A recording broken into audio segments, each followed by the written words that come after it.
हमारे जीवन में भाई राम क्यों नहीं आ रहा है? ये नवरात्रि तब सफल नहीं होगी जब आप में देवी कोई आ जाए।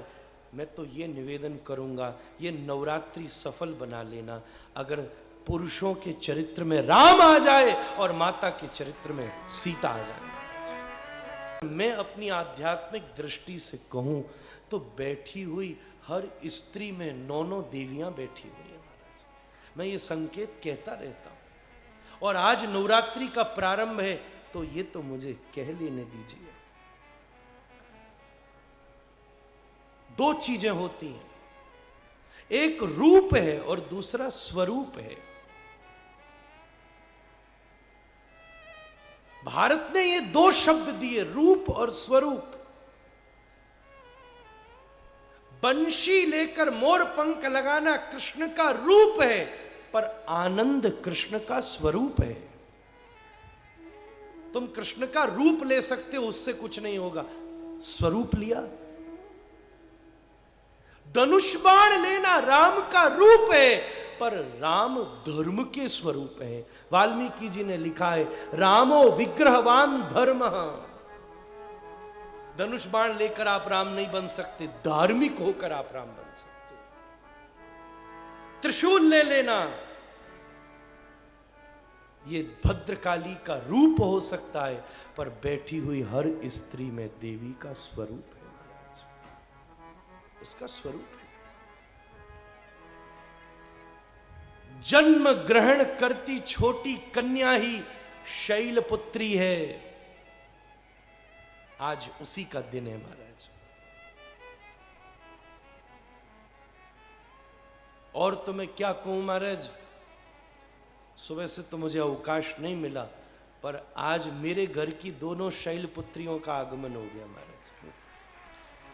क्यों नहीं देखा जा, आपके घर की जो छोटी लाली हो ना, उसमें शैलपुत्री का दर्शन करना। मैं जौहर जी के कल घर पहुंचा तो 3 शैलपुत्रियों ने मेरा स्वागत किया महाराज, तीनों लालियां, बहुत आनंद आया। जन्म ग्रहण करती हुई कन्या ही शैलपुत्री है। कौमार अवस्था तक रहने वाली वो स्त्री ही ब्रह्मचारिणी है। विवाह से पूर्व जो अभी भी दिव्य पवित्र रहकर अपने जीवन का निर्वाह करे, वही वास्तव में चंद्रमा के समान निर्मल है। उसी में चंद्र घंटा का दर्शन करो। जो विवाह के योग्य है और पवित्र है, उसी में चंद्र घंटा है। नए जीवन को जन्म देने वाली गर्भवती स्त्री में ही कूष्मांडा का दर्शन करो महाराज।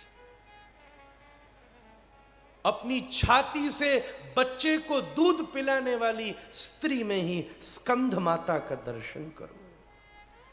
संयम और साधना से अपने परिवार और व्यवहार के व्यवस्थाओं का निर्वाह करने वाली उस आपकी घर की गृहिणी में ही कात्यायनी का दर्शन करो महाराज।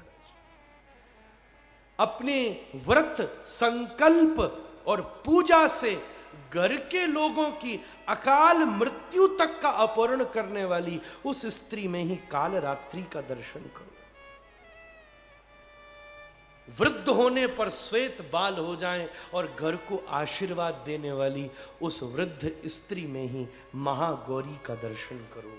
और जब वो एक दिन शरीर छोड़ दे, तब उस मृत शरीर में भी हम सिद्धिदात्री का दर्शन करें। क्यों नहीं ऐसे नवदेवियों का दर्शन कर सकते हैं? क्यों नहीं? स्वरूप है उसमें।